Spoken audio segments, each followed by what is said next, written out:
Halo friends, selamat jumpa lagi di HKW Vlog. Kali ini hari Minggu tanggal 12 April 2021.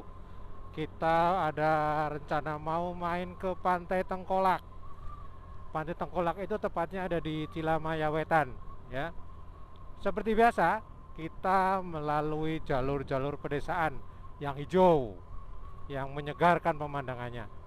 Nah, kali ini saya bareng sama anak lanang nih, mau main ke Tengkolak. Belum pernah ke sana sih. Jadi ini merupakan pertama kali ke Tengkolak. Karena jalurnya belum hafal, saya pakai petunjuk dari Google Maps. Ya. Kalau dari jarak dari Bekasi tadi diperkirakan kira-kira 76 kilo melalui rute-rute pedesaan seperti ini. Ya. Bagaimana kelanjutannya? Kita ikuti terus ya sampai selesai. Nih lihat jalannya. Woi, kita lewat tengah-tengah persawahan yang hijau nih. Kanan, kiri, depan, belakang isinya sawah semuanya. Jadi inilah pemandangan yang aku suka karena hijau, kemudian menyegarkan di mata ini. Tapi memang ya resikonya panas cuacanya karena tidak ada peneduh. Tapi oke lah, fine nih. Tuh ada yang lagi foto-foto nih di tengah sawah. Maklum biasanya orang kota ini jarang lihat sawah, makanya begitu lihat sawah ya difoto. Oh,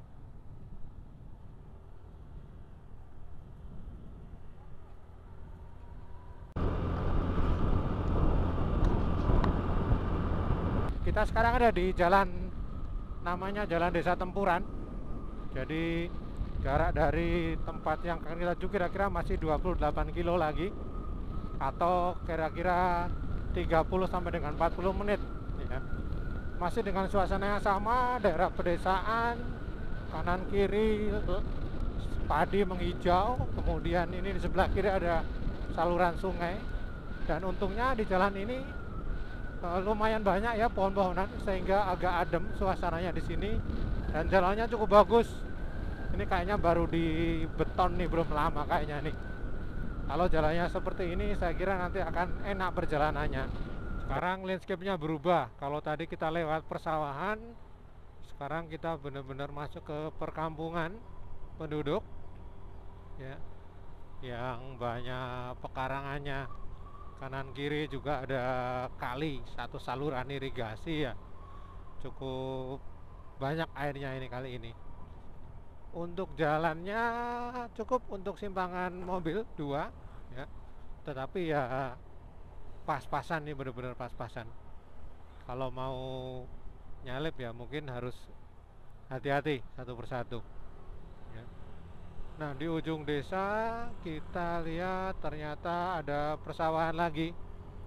Dan kalau dilihat dari model-model alamnya sih ya ini kayaknya sudah deket sama pantai ya. Dan kayaknya di depan sana itu kayaknya udah daerah pantai sana deh. Udah kelihatan sepertinya daerah pantai.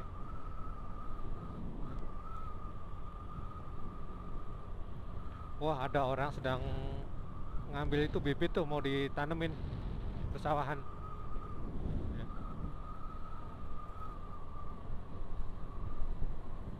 8 menit lagi katanya Neng Google nih kita udah sampai tempat yang dituju ya. Jalannya masih betonan tetapi konsistensinya udah nggak begitu bagus ya.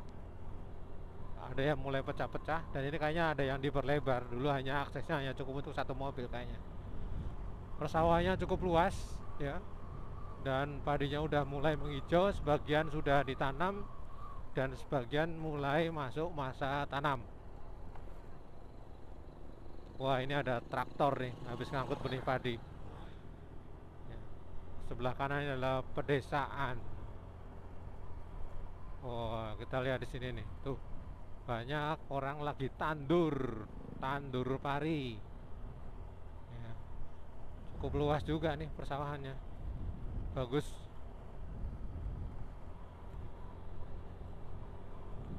Dan 7 menit harusnya tidak jauh ya.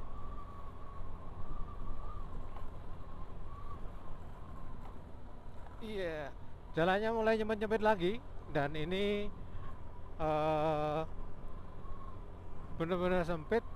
Kalau mau bawa mobil ke sini, ini harus bener-bener hati-hati nyetirnya teman-teman, karena kalau papasan kayaknya agak sulit nih, harus turun salah satu dari bahu jalan.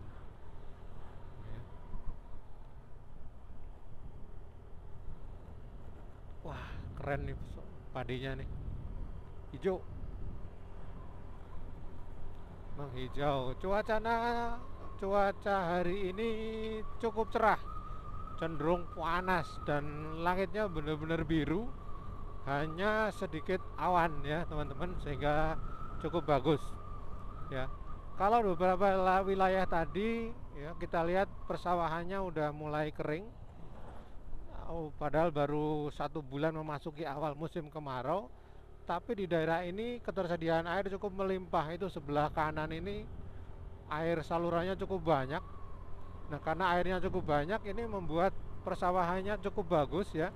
Stok airnya juga cukup bagus, sehingga saya kira pertumbuhannya akan maksimal ini. Tinggal bagaimana cara menambah pupuk, bagaimana cara merawat padi, menyiangi kalau ada rumput. Kemudian juga tergantung dari cuaca ya, pemupukannya yang tepat. Ini pasti akan menghasilkan padi yang cukup bagus ya.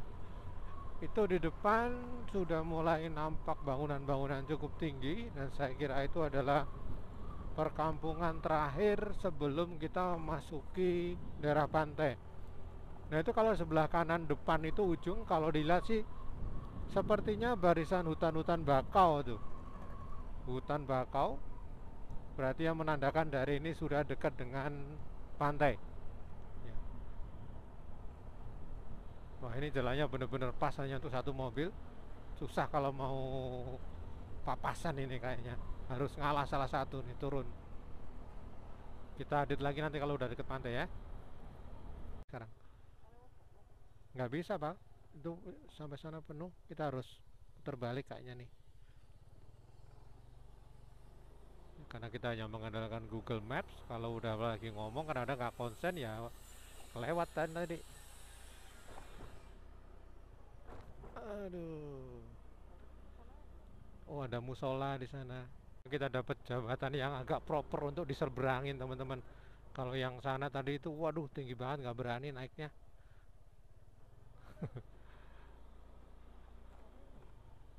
Kenapa? Hanya tadi kalau mau ke bawah mobil. Hah? Iya, betul. Ini kampungnya adem ya? Kayaknya iya. Nggak tahu nanti kalau di depan nanti seperti apa ya bentuknya. Nah, tapi kan lewat sini nih. Bisa sih, bisa, cuma susah banget nih masuknya. Parkirnya pun nggak tahu ada nggak tempat parkir kendaraannya nih kalau bawa mobil nih. Wah, ada orang yang habis mancing. Oh, ini ada penjungnya. Wow. Iya, oh di depan udah laut ya. Udah laut di depan. Loh, nyari tempat parkir dulu. Iya, oh itu tempat parkirnya di situ.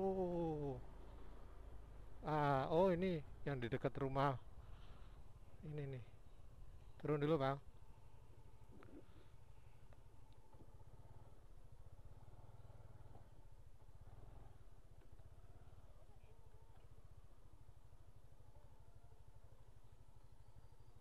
One, two, three, come on!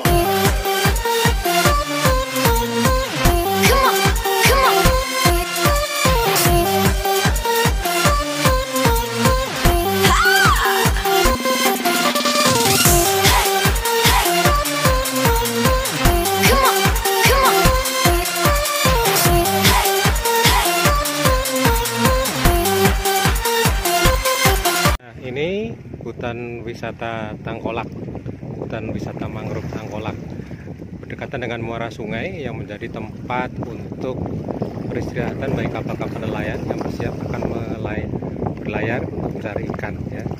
Jadi muaranya pantainya cukup luas dan bibir pantainya banyak pohon mangrove di sini.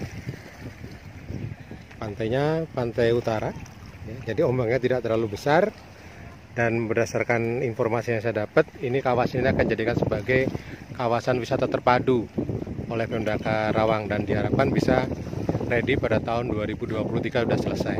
Dan progresnya masih terlihat, ada lampu-lampu.